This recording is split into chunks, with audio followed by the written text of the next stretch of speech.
Welcome to Spooky Ass Shit. I am your host, Eric Dwinnells, and tonight I have another very special episode for you. I love giving you guys these very special episodes. Now, this is our first episode since the whole Manson series, and I do hope that you enjoyed that series. I got a lot of great feedback on it, and I thank you for it, and some new listeners too, so welcome to all the brand new Spookaroos out there. But this episode is different because I thought after all that Manson murder talk and all that, we could use a little bit of a break. So I took a break, but now, of course, we're back, and I am taking another break of sorts by presenting not a murder mystery, not anything too terrifying or anything like that. In fact, this is only lightly spooky at best. But it's a little bit different than what I wanted to do. What I wanted to do was talk about America's horror theme park, Spooky World. Now, Spooky World is a place that still exists in a sense today. It's located in New Hampshire now, but the original Spooky World was located in Berlin, Massachusetts. And it was not the big kind of fancy thing that it is now. It was just a haunted hayride and one building's worth of haunted attraction and kind of a museum and celebrity meet and greet after that attached to it. And this was the early to mid 90s. And I used to go there when I was a kid. I've been to every incarnation of Spooky World, just about. I didn't see it when it was actually in Boston, but I saw it in Berlin, I saw it at Gillette, and I've been to the one in New Hampshire. And the original is still the best, and I would love to do an episode about it. However, as I discuss with my guest today, Brian Toney, returning once again, you might remember him as Tex from the Manson Family series. He's back to being Brian Toney, and we were going on a road trip to the site of the original Spooky World, and for reasons that I get into when I'm talking to Brian, it didn't quite work out. So then we had to think fast and think what else we could do, and we basically left it up to a good old Google search, and you'll hear all about that as we go through. I'm going to interrupt here and there with some commentary as well, but I'm going to let the episode play out just as it did in real life. Before we get into it, I do want to remind you to check out the website spookyas.com or spookyasshit.com. They both take you to the same place, and that is the show's blog page. From there, you can listen to each and every episode, even the ones no longer available on your favorite streaming service. Speaking of your favorite streaming service, won't you take a moment and please write a kind review of the show? It would really help out, and I'd very much appreciate it. From the website, you can also find all of our social media links. We are at Spooky Ass Shit on both Twitter and Instagram. And you can find us on Facebook at facebook.com/spookyas. There, you can join our secret closed group, the Spookaroos. And of course, October, our season, our official time, is just around the corner. And longtime listeners know exactly what that means for me. I'm going to be in Salem each and every weekend as the one and only licensed Witchfinder. The Witchfinder General of Salem, Massachusetts will be stalking Essex Street, usually somewhere near the Peabody Essex Museum, but somewhere on Essex Street definitely. Trust me, you can't miss me if you're in Salem. So please do check that out. Also, I'm building a website for the Witchfinder, and he does have his own Instagram, which is brand new this year. You can follow the Witchfinder General of Salem, Massachusetts at Witchfinder of Salem. And the website is coming, so it's not quite done yet, but I'll keep you posted on that. I've told you already that tonight's episode is different than other episodes, but I really want to stress it because if you're a longtime listener, I think there's a good chance you're going to enjoy this episode, especially if you're a Brian Toney fan. If you're not a Brian Toney fan or you haven't been listening to the show very long, I suggest maybe you skip this one until you get to know us a little bit better, because this episode is definitely just two dudes hanging out bullshitting. Again, we do talk about ghosts, and I talk about the Halloween movie that I filmed with Adam Sandler for a little bit, and we talk about things that we would normally talk about, but there's no script. It's literally two guys, two microphones on a little road trip. So I have a feeling it's going to be a very divisive episode. I think some of you will really enjoy it and feel like you're hanging out with us. And some of you will be like, this is the worst episode. You didn't put any effort into this. This sucks. So you can let me know through email, spookyaskshit@gmail.com. Or, of course, you can hit me up on the Instagram or any of those other ways we already talked about. Okay, so now what I want you to do is to close your eyes, unless you're driving, and envision that you are taking a very nice, pleasant Sunday drive in the country out in the almost central western-ish part of Massachusetts with me and Brian Toney. Let's take you to that car ride.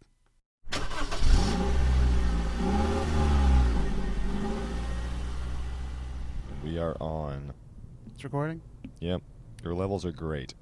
All right. This is dangerous. No, it's not. I'm just talking. I'm still looking ahead. All right, fair enough. Welcome to a very special road trip edition of Spooky Ass Shit. I'm your host, Eric Dwinnells. And with me today, returning once again, Brian Toney. What up, guys? In the passenger seat. So much beef jerky. Now, we were planning to do, we did the Manson family episodes, and I thought it got a little heavy, as it does when you talk about true crime and murder. And that was a really long series. So I thought it'd be nice to break it up and do something much lighter in tone. We are in the sunlight right now, folks. Yeah. It's glorious. And I thought we would go to my old stomping grounds, the original Spooky World site in Berlin, Massachusetts. It's abandoned now, but a lot of the stuff is still there. And this was an old haunted hayride and haunted house that you could walk around. Yeah, that was definitely a red light you just went through.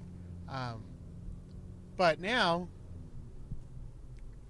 we went there today, and there were like 4 or 5 cars there. And I got a little nervous. It was bright daylight. I was like, I don't know. If they got cameras, they'll get my license plate number, and then I'll get tickets, which I don't need, or arrested, which I don't need, all kinds of things I don't need. So I kind of chickened out on that. You were still game for it. But, I was ready to go to jail. Yeah. For the art. I said, well, let's just try to find something else spooky. And so I typed in like abandoned places near me on Google, and most of them didn't sound all that great.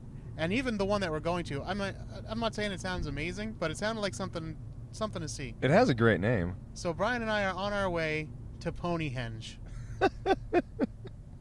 Where the skeletons of long-dead ponies have been arranged into druid constructions. That's not what it is, but I didn't want to show Brian what it was because I saw a picture, so I have a clue.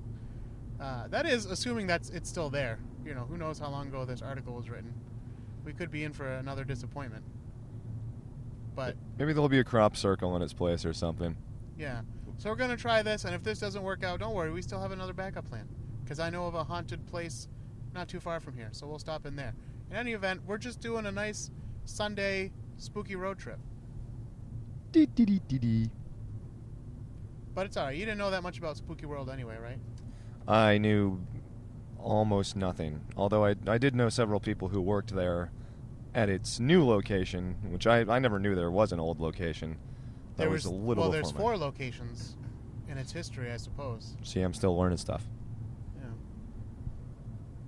No, this is out west. No, but this was out in what was the place? Berlin. That's Berlin. Yes, excellent. And the only spooky haunted places that I've been have been up in New Hampshire somewhere. It seems like there are quite a few of them up there nowadays. I never knew that there were some out west, so here we are. Oh, so this cemetery right here that we're passing? Yeah. That's where Reverend Paris from the Salem witch trials is buried. All the way out here? Yeah. All right. Well, he ended up marrying... He moved out here. We're in Wayland now, but he actually lived in Sudbury with his wife, and his wife's family was from around here, so with his new wife. So he died. When he died, he was buried there. But it's an unmarked grave, as I found out the hard way after a lot of searching. Because there actually is a Paris grave there, but it's not the right Paris. Some other guy. Yeah. Insignificant Paris. Unrelated as far as I can tell. Probably the guy from the Trojan War. That cemetery is probably where Chris Evans is going to be buried eventually. Is he from Wayland? No, he's from Sudbury. Huh. Not important. I bet that's not... I don't know. I wonder about that. Do Hollywood celebrities, like, come home to be buried? Well, yeah. Like, or else they're cursed. You know this for a fact? Yeah. Through your demonology? No, my friend's a casting director, and they tell you about the curse, like, your first week. Huh. Because it has to do with, like, if you're going to cast someone into a dangerous role where they might die, that has to be in the contract. And the curse is pretty explicitly spelled out in the contract, right along with, like, act of God stuff. And you know how it is. Lots of red tape. I guess so. Well, I mean, you know, I am a movie star myself. Oh, that's right. Are you done? Are you done filming? Yeah. All right. I didn't actually read all the stuff they put in front of me. I just signed it all. I was like, I don't care. It's fine. The old Apple iTunes Yeah. strategy. Well, there was like 4 pieces of paperwork that were forever long. And I didn't know. Of course, it turned out I had plenty of time to read those things, but... I hear that on sets, yeah, you have plenty of time to do pretty much whatever. Yeah. Unless you're the main guy. Well, he didn't seem all that busy. That sounds right. Adam Sandler. At this point in his life, who needs it? Yeah. No, I'm sure that movie's going to be pretty terrible, but maybe he'll surprise us. Maybe I'll end up being in the best Halloween movie of all time. Did you get to body slam anyone? Nope. All right, well, that's a maybe for me then. I got to pretend to be very excited about apple bobbing for 6 hours.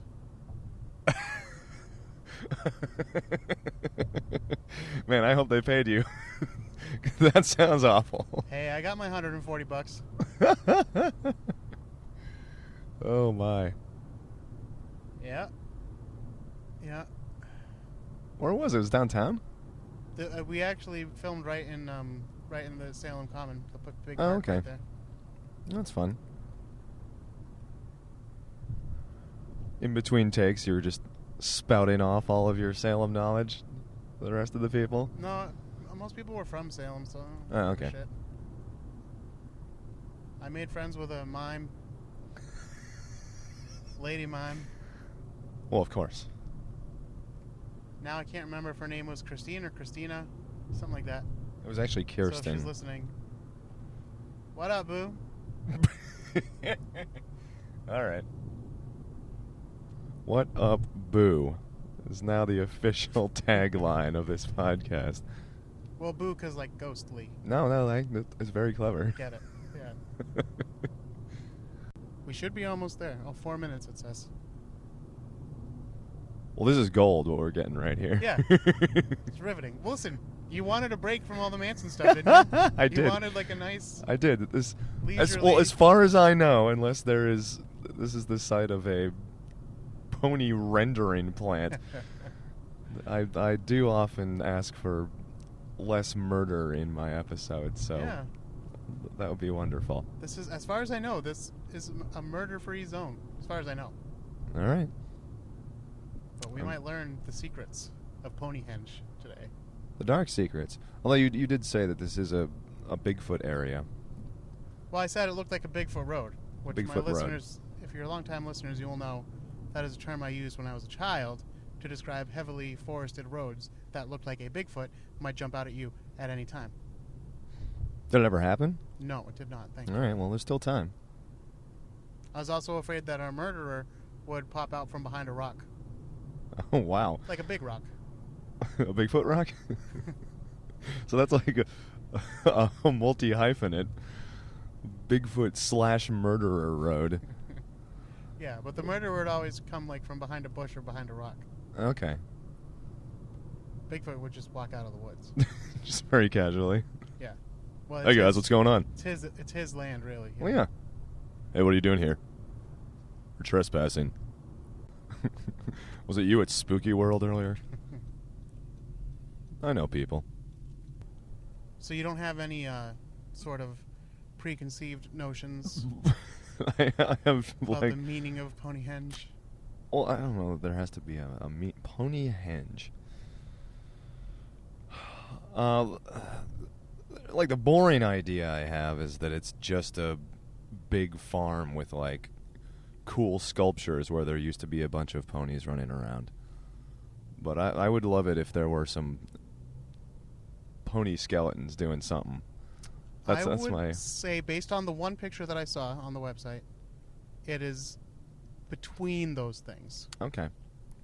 Oh, okay. So, like, a bunch of sculptures of pony skeletons posed in various poses, like the Calvin and Hobbes snowmen. Well, I guess I shouldn't talk too much. Just let you take it in. Ooh, cabbage. We are in farm country, that's for sure. No joke. I think a lot of people don't realize how many farms there are in Massachusetts, but it's a pretty farm-heavy state. Pretty much anything outside the major metro areas are farms or cow. Canton's very cow-heavy. There it is. What the shit? Okay. All right. We gotta turn around. I didn't know that was it, but that was it. At this point, Brian and I had passed a farm, which was a working, living farm, and then off to the side of it was a small area with two circles. The outer circle and the inner circle both contained horses. Now, like, not horses, not like live horses or ponies, but hobby horses, I guess is what they're... Well, I guess they're not hobby horses, because that's the kind on the stick, right? But like the bouncy horse that is like supported on springs and it's kind of in a frame, and you put a kid in the middle and they can kind of bounce up and down on the horse, pretend they're riding a horse. There was a couple other like rocking horses and that kind of thing, but for the most part, these bouncy horses. And they're just in the middle of this field. As we drove by, there was an older gentleman wearing a hat standing, and it looked like he was talking to a group of people about Ponyhenge. So Brian and I thought, well, maybe we'll talk to this guy, as we say, in just a moment. I don't know how spooky that is. It's very odd, though. I'll say that. Holy pony. Well, let's see. Where can we turn around? Preferably not in someone's driveway where they're going to come out here with Hey, we already shotguns. did that once today. We're renegades. Shh, don't admit that. Folks out here got their own ideas about things. lot of henges. It seemed like that guy was kind of holding court. It did. So I wonder if he knows maybe we'll get an exclusive interview. Information about Ponyhenge. All right. I don't know where you're supposed to park to visit Ponyhenge, though. I don't know. Can you park out on the street? Doesn't say not to, but excuse it doesn't me, look like sir. a very narrow... In all candor, what the fuck? So describe to people what you saw, Brian, Toney. It's a merry-go-round, basically, without a merry-go-round. It is just a daisy chain of plastic horses in the middle of a field, like apropos. Those bouncy horses you used to have when you were a kid. Apropos of nothing. And there were people there. We will not be the only people at Ponyhenge. It's a big draw. Yeah. Where was it? Okay, right here. I think I see. Okay. Oh, looks like their car was up there. Nope, we lost our everybody's guide. Leaving. That's too bad. That's all right. I think we can handle a self-guided tour of Ponyhenge. Yeah, there's a driveway here too. Maybe not block it. Yeah. Oh my goodness. Okay, so much about this. Oh, it is kind of a circle. All right. Hold on. Let's park. We're at Ponyhenge now, and yes, the people that were just here are gone. They were frightened away by the tall tales being told by the man in the hat. I'm certain of it. He looked kind of official, too.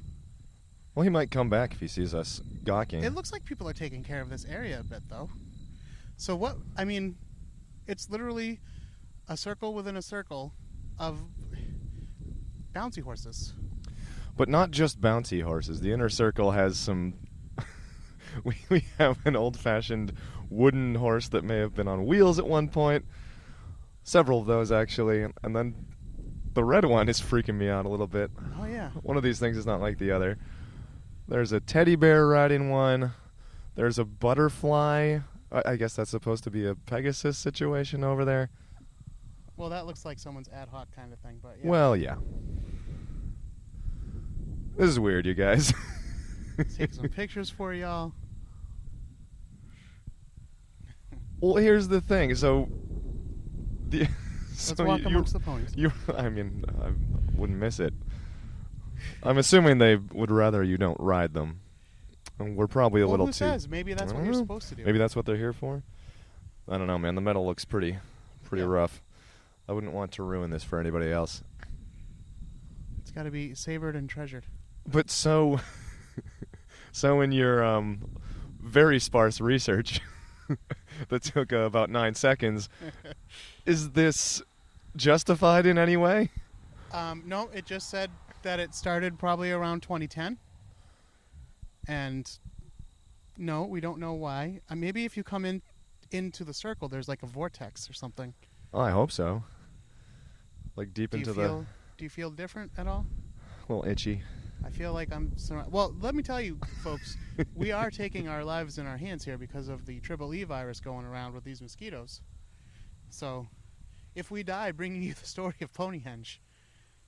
We're going to kind of be like, nuts. So the idea being that someone put one horse out here, or several horses, and then people just added to it, or... don't know. That's the mystery of Ponyhenge, I guess. Was it originally, like, a religious thing? Yeah. Or... Ooh, some of them have names. Yeah, well, these are people's old horses. Lucia. There are people walking this way. There are clearly trails around here, too. What do you see, people? Far away. There's a man working grain with a tractor, and then a couple people walking toward us. Well, hopefully... Telemaco. Well, that's a name for a pony. Well, that has strange symbols written on it, too. Is that a bike? Looks like I think it's a bike. A bike with pentagrams for wheels. All right, Telemaco, you get a picture. This does seem very ritualistic, though. Like, this is pretty laughable right now. I probably wouldn't want to be inside this circle at, like, midnight. Well, there's the show idea. Coming back at midnight. Coming back at midnight with a Ouija board. Davy Crockett horse? That's probably pretty old. I can't imagine they've been making new Davy Crockett horses. Yeah. This one's got a teddy bear.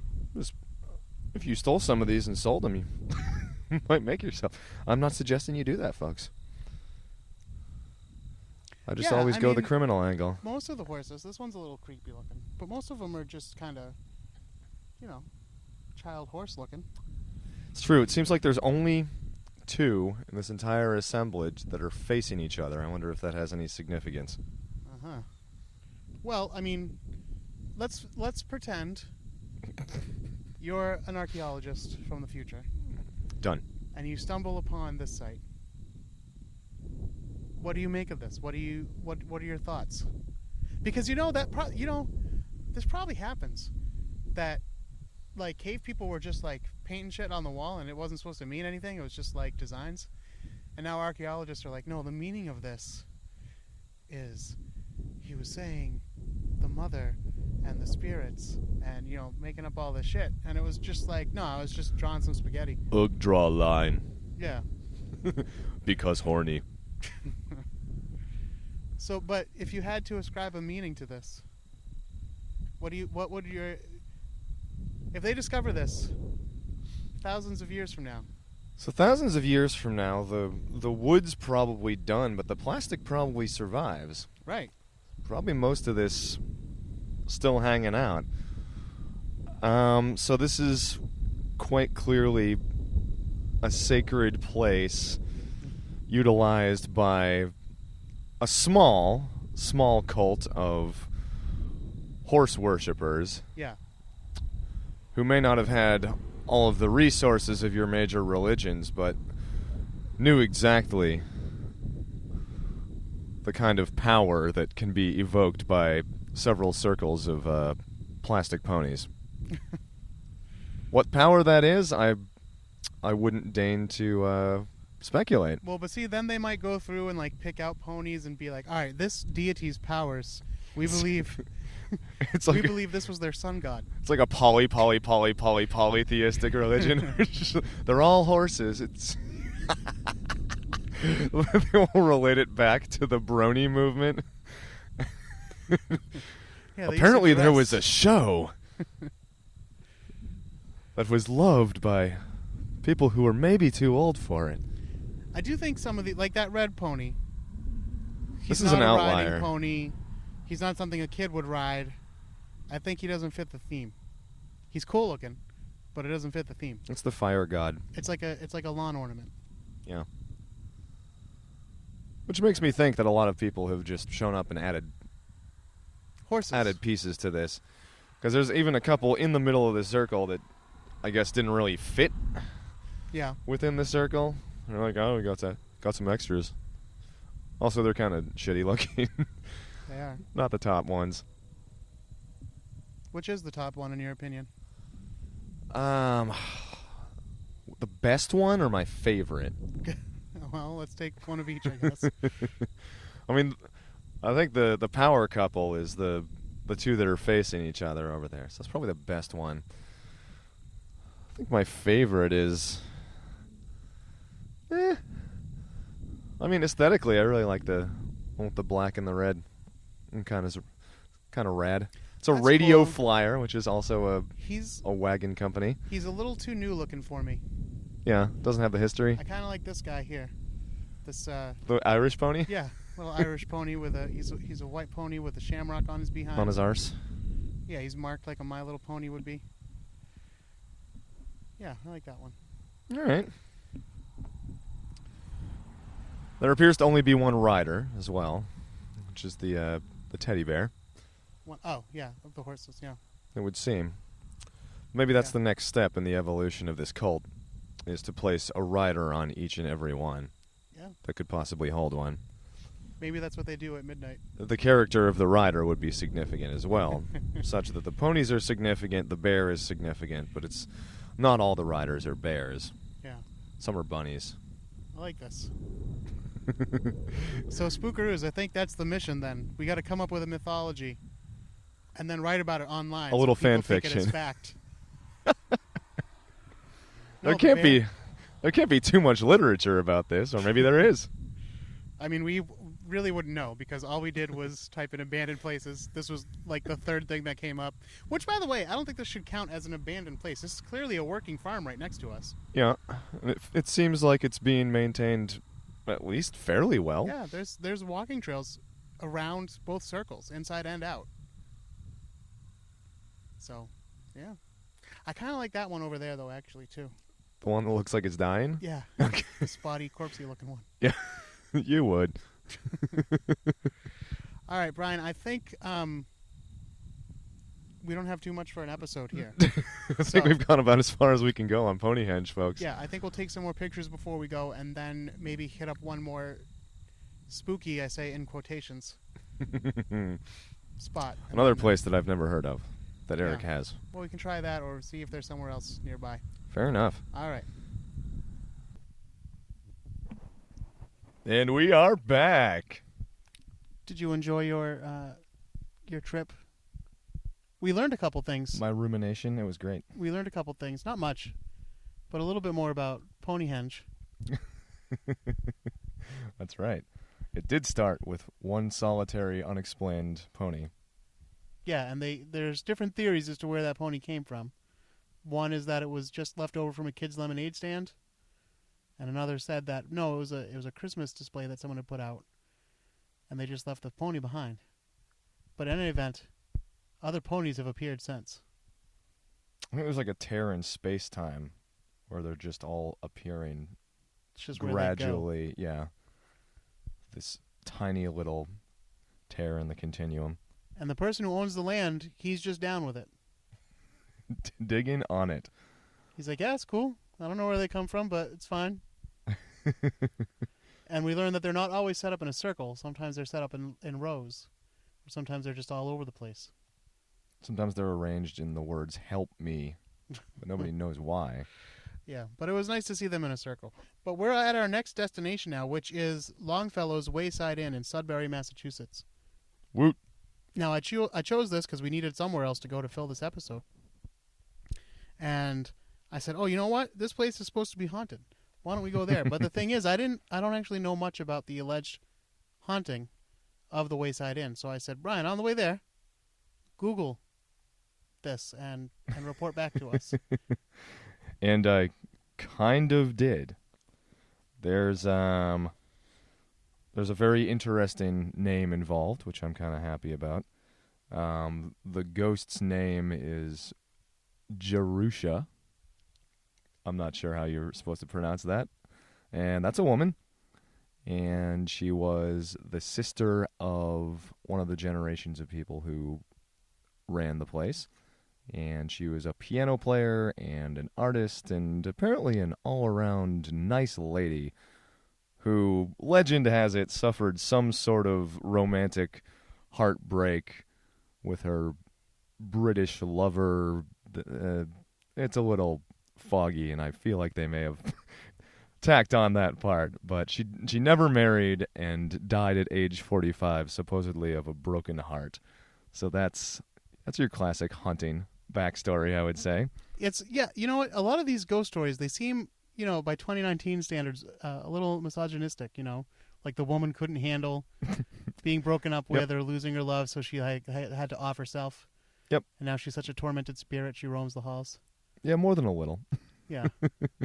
Although I suppose there are, maybe not a fair share, but a share of times that happened to a dude in history. Maybe not jilted as much, but heartbroken men who come back, and they tend to be angrier, though. Angrier spirits, more malicious. So this is supposed to be a friendly spirit? Yeah. She just shows up and wears perfume and sometimes plays piano in the master bedroom upstairs. So fairly harmless and at times perhaps delightful, if that's the kind of thing you're looking for in a night's stay. All right, so we're going to go there. I believe they offer tours. I'm not sure, but if they offer tours, we'll take one if it's not crazy expensive. And we'll report back after that. We'll see if it's actually pronounced Jerusha. Yeah. All right. All right, party. So at this point, Brian and I did go into the Wayside Inn, and as we were walking in, we were greeted by people in period costumes, colonial period costumes. And then we went in and checked around, but the people outside in the costumes told us that, the whole place was open today and we could just walk around as we pleased. He literally said, make yourselves at home. And he was right. They really just let you walk around. You can go room to room. Not the guest rooms, of course. You couldn't just go barging into those because it is still an inn that you can stay in and all. But, there was a bar downstairs, a restaurant downstairs, 2 restaurants, as a matter of fact, I think. Or maybe one's more like a lounge area and one's a full-service restaurant. But the gift shop was closed. They do have a gift shop, but I guess they're remodeling that. And then upstairs were some kind of display rooms, and they had, historic furniture and a little bit of clothing and a little bit of information, as we'll talk about. And the issue is the rooms that are actually supposed to be haunted, we couldn't get up to. That area was locked, and we are left to wonder why that's so. But I guess normally those areas are not locked, but for whatever reason, they were this day when we went to visit. So let's go back to Brian and myself talking about our visit to the Wayside Inn. Brian, we are back in the car after visiting historic Longfellow's Wayside Inn. Yes, possible tourist trap. Well, it's a nice spot. It is a nice spot. It just didn't have a lot of ghost stuff. I count 0 ghost stuff. And there were a couple of period costumed folks walking around, and one of them seemed to know about the legend, but there was a lot of stuff on the walls, a lot of words spent on anything but the ghost. Yeah, a lot of stuff about furniture, colonial furniture. If you like furniture, this is your spot, folks. And he did tell us he said, if you want to see ghosts, go up to room number 9. We could not find room number 9. No, we went back. We were in the bar, because they have a nice little bar there.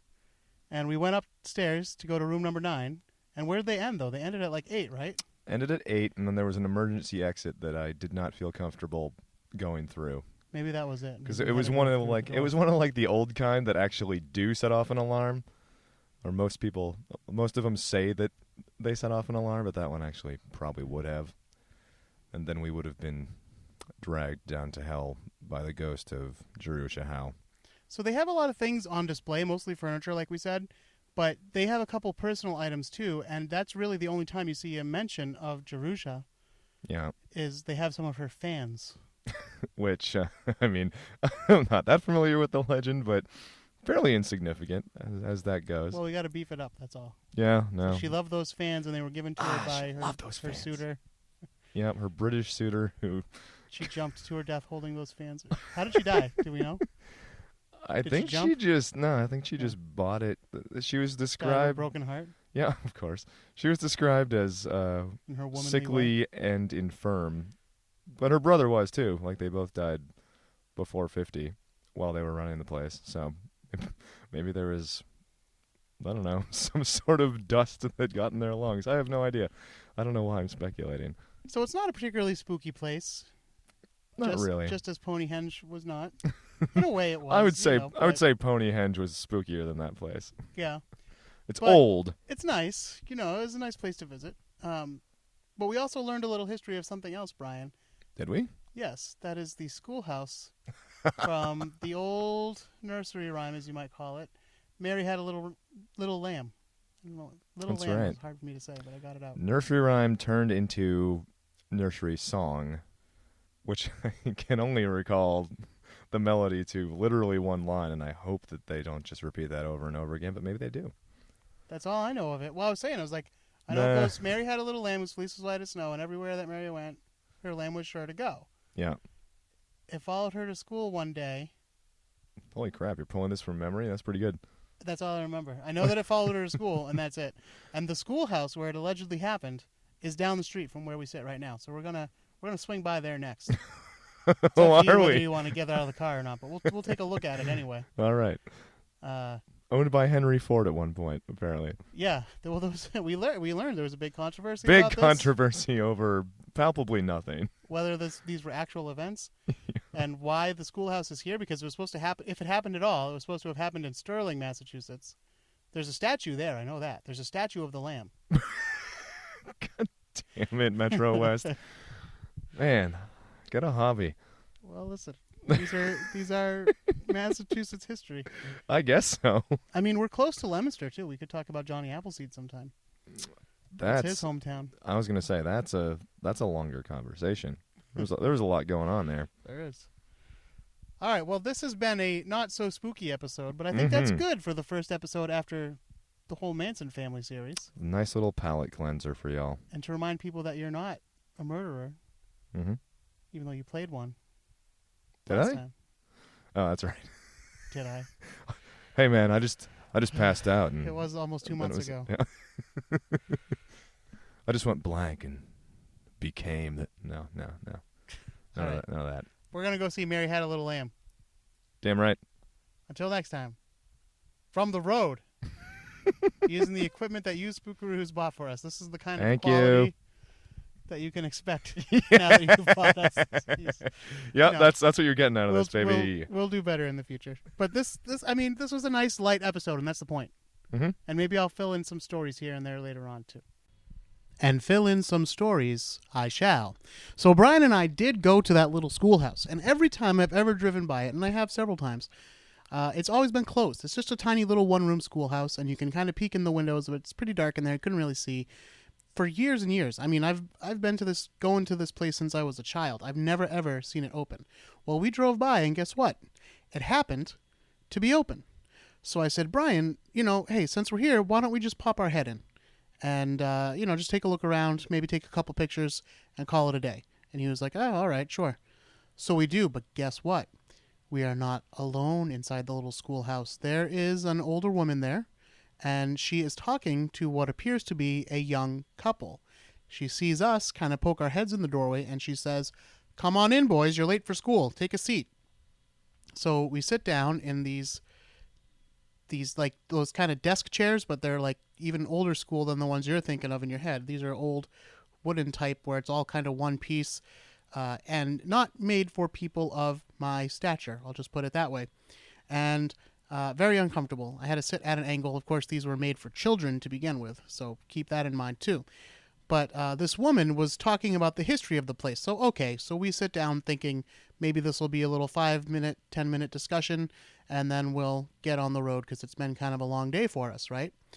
Well, this woman goes on and on and on. She was clearly very knowledgeable and clearly very passionate about Mary Had a Little Lamb. She was shocked that we did not know the entire poem, that we could only remember the first part of it. And yes, the song does just repeat, to answer Brian's question earlier. It is the same tune the entire time. We learned that the song was written by a man much after the fact from Milford, Massachusetts, who thought that music could help people remember things. So he was kind of right, but also kind of wrong, because we don't remember the whole poem. And trust me, we got all into the history of Mary Had a Little Lamb, and there is a lot of controversy about it, much more than you would probably think if you're just a casual nursery rhyme fan.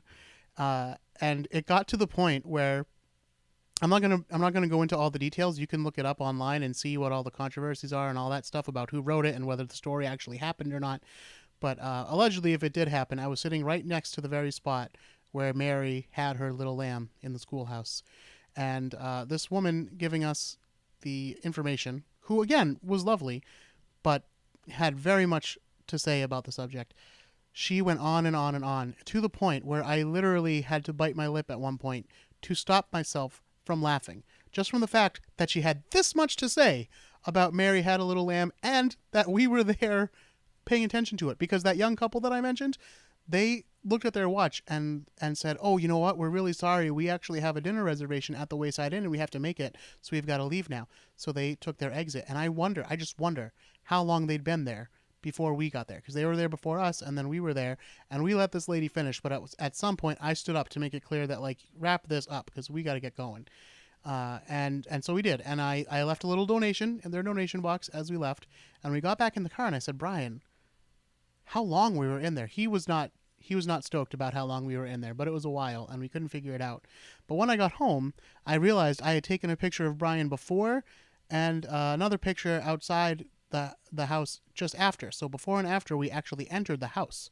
So looking at the timestamp on those pictures, I figured it out. We were in there listening to this lovely, knowledgeable woman talk about the schoolhouse and Mary Had a Little Lamb for just about an hour, which is a long time to sit and learn about something that you were only passingly interested in the first place.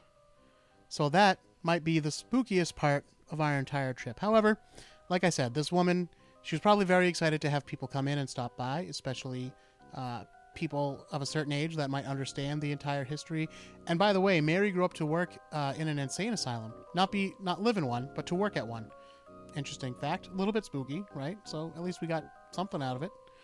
No idea what happened to the lamb, however. All right, to wrap it up, why don't I send it back to me and Brian in the car? But until next time, don't be afraid.